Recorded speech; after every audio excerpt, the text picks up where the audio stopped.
Doc Online.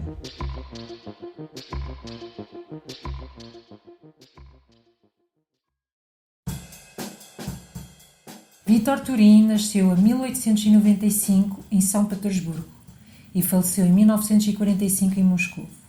O cineasta frequentou a escola de teatro e em 1912 mudou-se para Boston para se formar em engenharia pelo Instituto de Tecnologia de Massachusetts, ou MIT. Ainda nos Estados Unidos da América, trabalhou como ator e libretista em Hollywood. Em 1922, voltou para a União Soviética, onde trabalhou como realizador sob a administração para o cinema e fotografia da Ucrânia. Turin fez também parte da organização Vostokino, instituída em 1928, e que tinha como missão a promoção da ideologia soviética através do cinema nas repúblicas da Ásia Central. Da sua curta filmografia destacam-se os filmes cujos títulos podemos traduzir para A Luta dos Gigantes, de 1926, e Provocador, de 1927. O seu filme mais conhecido, Turkcip, realizado em 1929, é uma referência importante do cinema soviético, tendo influenciado cineastas europeus, tal como John Grisham, que foi responsável pela versão inglesa do filme. Em 2011, para acompanhar as imagens mudas de Turkcip, foi composta uma banda sonora para o filme, pelo projeto musical Bront Industries Capital. Similarmente a outros cineastas soviéticos da altura, Vítor Turin recorre à montagem dialética, procedente do construtivismo russo. Através da conjunção e contraposição de planos, cuja cadência vai acelerando ao longo do filme, constrói uma narrativa utópica, assente numa ideologia teleológica da história, dando como certo o sentido único do progresso civilizacional, que se pode apenas cumprir por via da tecnologia e sua massificação. Assim, o filme espelha a ideologia soviética e o seu projeto político para o desenvolvimento económico da União das Repúblicas Socialistas Soviéticas, através da industrialização intensiva e da modernização tecnológica, e cujo primeiro plano quinquenal abrangia a construção da linha férrea que ligaria o antigo Turquestão russo à Sibéria.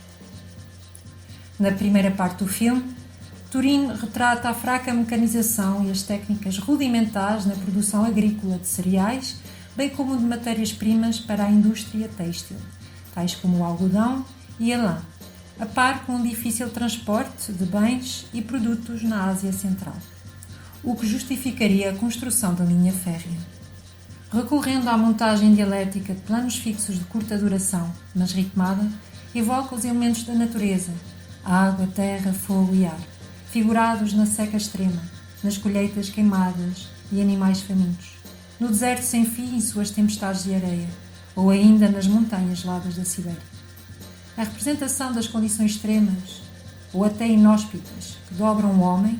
cujo modo de vida é deficiente ou inapto, assevera uma visão exótica e apocalíptica destas regiões distantes e das suas gentes. Um do outro, o oriental, abandonado e desolado, está à mercê da natureza e dos seus velhos costumes ultrapassados. Desta forma, Turin acrescenta uma conotação aos planos de imagem, impondo um excesso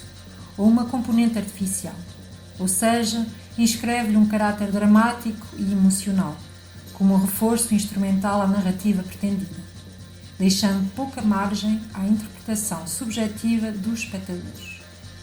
Na segunda parte, os elementos da natureza dão lugar aos materiais transformados para a construção. Através de uma estética construtivista, vemos planos cheios de objetos. Os troncos de madeira cilíndricos que serviriam para a construção da linha de comboio,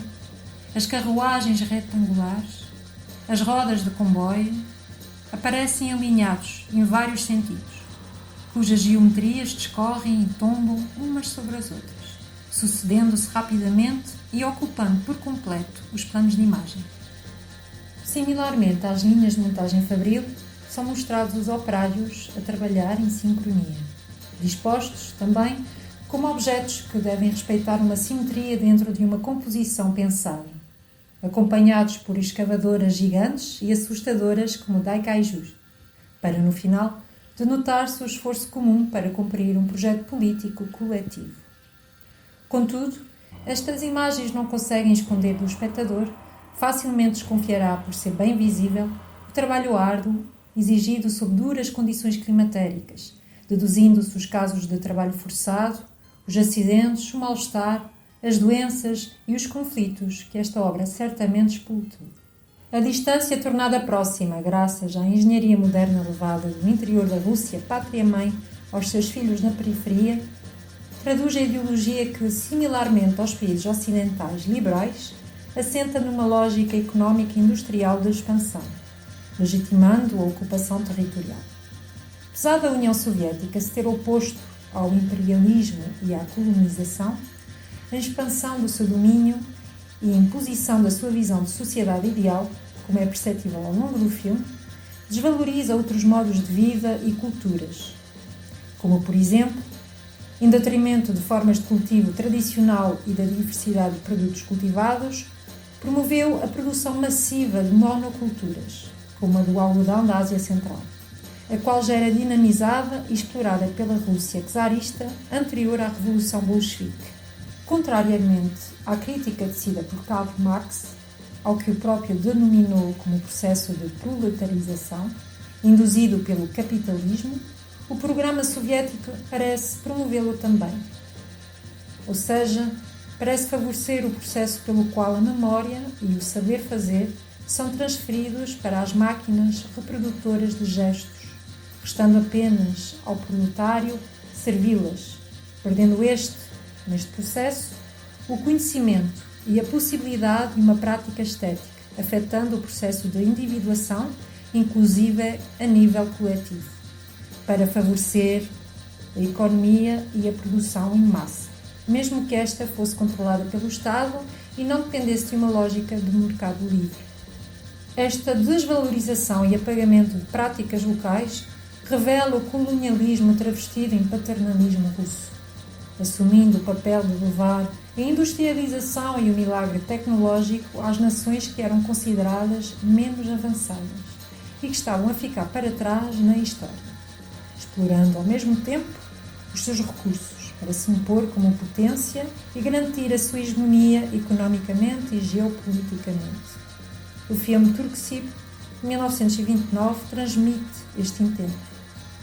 tendo a sua estreia ocorrido quando já se fazia sentir a crise económica nos países do Ocidente, dias antes do crash da Bolsa. Não obstante, o filme é uma experiência visual estimulante, a par com a construção da linha ferroviária que atravessa ao longo de 2.375 km paisagens e climas tão dispares. O compasso acelerado e o movimento para avante que o filme transmite até ao fim reforça o contraste propositado entre o passado e o moderno, a lentidão e a estagnação versus a velocidade e o movimento, ou seja, a morte versus a vida, contrapondo ainda a ignorância versus o conhecimento, bem como o atraso e o primitivo versus o progresso civilizacional,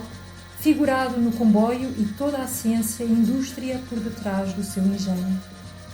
Assim, o material ganha o lugar de objeto fetiche, em contraposição à natureza austera. Em suma, a narrativa ocorre como uma espécie de contercúlio,